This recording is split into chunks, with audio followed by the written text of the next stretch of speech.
dia, galera! Bem-vindos ao Loop Matinal dessa segunda-feira, dia 10 de outubro, com as notícias mais relevantes sobre o mundo da tecnologia. Quem fala aqui é o Marcos Mendes, e hoje no seu Loop Matinal do Loop Infinito eu vou falar, dentre outras coisas, sobre o evento da Microsoft no fim do mês, mais uma briga entre a Apple e o FBI, e a venda do Yahoo começando a ir por água abaixo. Vamos lá! Antes da primeira notícia, eu quero aproveitar para agradecer a todo mundo que está dando a partir de R$1 por mês lá no Apoia-se, e em especial quem escolheu o teu nome registrado aqui para todos vocês ouvirem, que são o Salatiel Brandão, o Rubens de Oliveira, o Fernando Pinto, o Ricardo Gorgulho, o Cauê Vinícius, o Marcos Lacerda, o Durval Filho, o Antônio Bulgarim, o Gustavo Franzói, o Pedro Vacaro, o Paulo Pires, o Rafael Cantarelli, o Douglas Raporte e o Bruno Bezerra. Se você também acha que vale a pena contribuir com o podcast, é só acessar o endereço apoia.se/loopmatinal e escolher a categoria que você preferir. Eu começo o episódio de hoje falando sobre o Netflix, que divulgou um relatório colocando o Brasil lá para o final do ranking de velocidade da internet pelo mundo. Segundo os dados da empresa, o Brasil ficou em 33º na lista de 41 países, com uma velocidade média de 1,78 MB por segundo. Para efeito de comparação, a Suíça ficou em primeiro lugar, registrando uma velocidade média de 3,99 MB. Ainda sobre o Netflix, na sexta-feira a empresa divulgou o trailer e marcou para o dia 21 de outubro a estreia da temporada nova da série Black Mirror. Para quem não conhece essa série, que definitivamente não é para crianças, ela é composta por episódios independentes, ou seja, cada episódio conta uma história diferente, e todos eles têm em comum ali o fato de acontecerem num futuro meio sombrio, não muito distante, em que a tecnologia acaba criando mais problemas do que ela resolve. E falando em streaming pela internet, na sexta-feira o CEO do BitTorrent e vários funcionários da empresa foram mandados embora. Além disso, eles decidiram que vão fechar o estúdio de produção de conteúdo que eles tinham lá em Los Angeles e vão encerrar o serviço BitTorrent Now, que eles acabaram de lançar, até cheguei a comentar aqui. Segundo a Variety, que foi quem deu essa notícia, a demissão do CEO aconteceu porque ele gastou milhões de dólares de uma forma descontrolada para fazer o BitTorrent Now, e por enquanto quem vai assumir o lugar dele de forma interina na empresa é o diretor de finanças do BitTorrent, o que, dadas as circunstâncias, até que faz sentido. Saindo de um mercado de streaming e entrando no outro, na sexta-feira pintou a informação de que tanto o Spotify quanto o Apple Music contam agora com remixes não oficiais, sem relação com os artistas originais nas bibliotecas de música deles. Essa novidade se tornou possível por causa de uma parceria que o Spotify e o Apple Music têm com um serviço chamado Dubset, e é uma péssima notícia para o SoundCloud, que até hoje sempre foi o principal lugar onde as pessoas vão para escutar esse tipo de conteúdo. E enquanto isso, na sexta-feira o Wall Street Journal publicou uma matéria dizendo que a Snap Inc., que agora é o nome oficial do Snapchat, pretende abrir o capital em março do ano que vem. Eles disseram ainda que a Snap Inc. está trabalhando para chegar lá com uma avaliação de 25 bilhões de dólares, o que seria uma das maiores estreias dos últimos anos lá em Wall Street, e mostra que eles acertaram ao negar a oferta de 3 bilhões de dólares que o Facebook fez quando tentou comprar a companhia. E falando no Facebook, no final da semana passada, o Washington Post disse que a empresa pretende lançar lá nos Estados Unidos aquela plataforma Free Basics de internet gratuita para lugares carentes que funciona hoje em 49 países ao redor do mundo. Segundo o post, o Facebook vem conversando com o governo americano para acertar os detalhes do lançamento e para garantir que na hora H o Free Basics não vai ser vetado, como aconteceu na Índia há uns meses. Na época, o governo de lá achou perigoso dar tanto controle para o Facebook e acabou vetando o projeto. Por conta disso, o post disse que o lançamento do Free Basics nos Estados Unidos seria um passo estratégico importante para a companhia, já que se eles conseguirem fazer a coisa por lá, vai ser bem mais fácil de expandir isso para o resto do mundo também. Agora deixa eu dar uma dica bacana para você que usa o Duolingo para aprender novos idiomas. Na sexta-feira pintou uma atualização do aplicativo lá na App Store que traz bots inteligentes para o aplicativo que deixam você conversar por troca de mensagens para treinar o idioma que você está aprendendo. Por enquanto, esses bots só funcionam para quem está aprendendo francês, espanhol e alemão, e além disso eles só apareceram na versão do Duolingo para iPhone. Ainda assim, a empresa prometeu que vai adicionar bots de outros idiomas logo e também disse que está trabalhando num recurso de conversa por voz para lançar no futuro. E agora o assunto é a Samsung e a história dos celulares que explodem. Durante o fim de semana, apareceu a notícia de um segundo Note 7 substituído que pegou fogo lá nos Estados Unidos. Ele queimou a mão de uma menina de 13 anos e, perguntada sobre isso, a Samsung disse que está levando todos esses casos a sério e segue comprometida com a segurança dos clientes. Legal, né? O problema é que algumas horas depois da divulgação dessa notícia, o The Verge descobriu que um terceiro Note 7 tinha se incendiado na terça-feira, ou seja, antes mesmo do Note 7 do avião, e a reação da Samsung foi estranha, para não dizer outra coisa.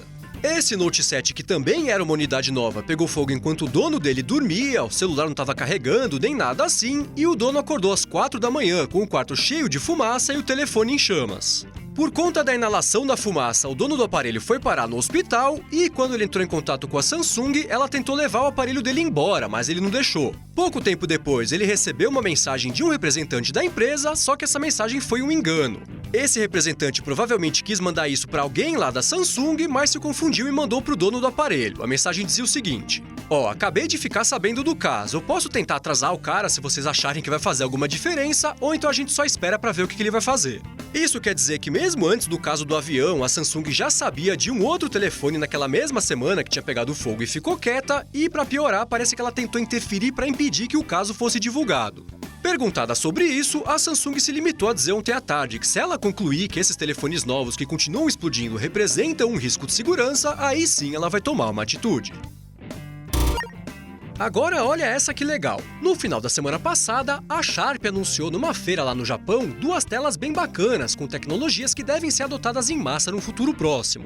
A primeira é uma tela 4K com mais de 1000 pixels por polegada, que seria perfeita para usar em realidade virtual. Hoje os headsets tipo o Google Cardboard e o Gear VR que usam o celular como tela têm um ponto negativo de dar para ver direitinho ali todos os pixels do display durante o uso, o que tira um pouco a graça da experiência imersiva. Aí esse display da Sharp poderia resolver esse problema numa boa. Agora, a segunda tela que eles anunciaram é um display com os cantos curvos, ainda por cima sem borda nenhuma, o que possibilitaria a fabricação de celulares com a frente totalmente ocupada pelo display e que, pelo menos em teoria, poderiam ficar bem bonitos.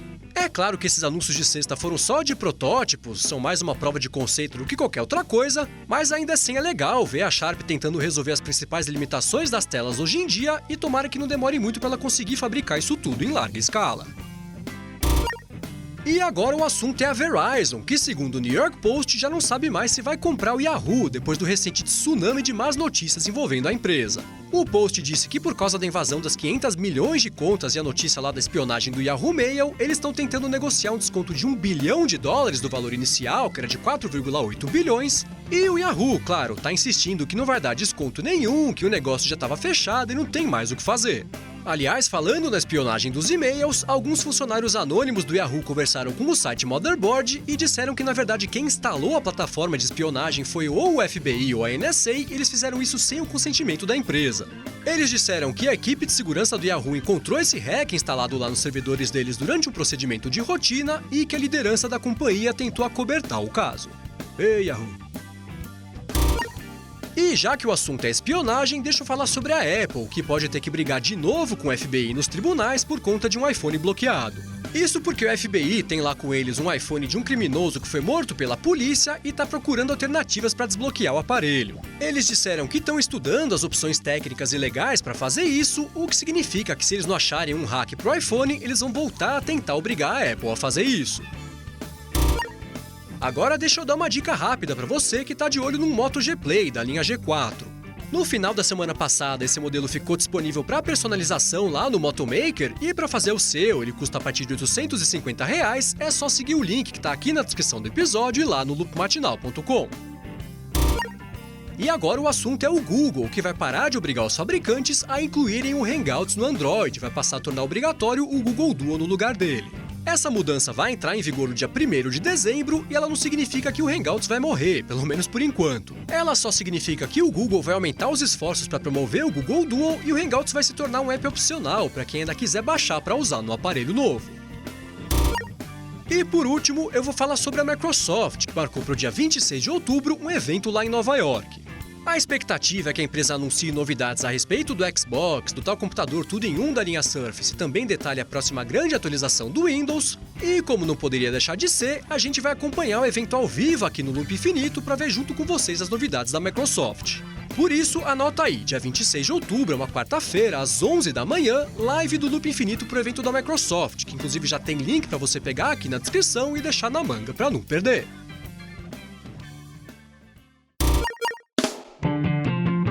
isso aí, galera. O Loop Matinal do Loop Infinito vai ficando por aqui. Se você quiser se inscrever no canal do Loop Infinito no YouTube, o link tá aqui na descrição do episódio e lá no loopmatinal.com, junto com todos os outros links das notícias que eu comentei hoje. Já, se você quiser falar comigo no Twitter, é só procurar por MVC Mendes que eu tô sempre por lá. Obrigado pela audiência, dá uma espiadinha lá no apoia.se/loopmatinal se você também quiser contribuir com o podcast e eu volto amanhã de manhã. Falou!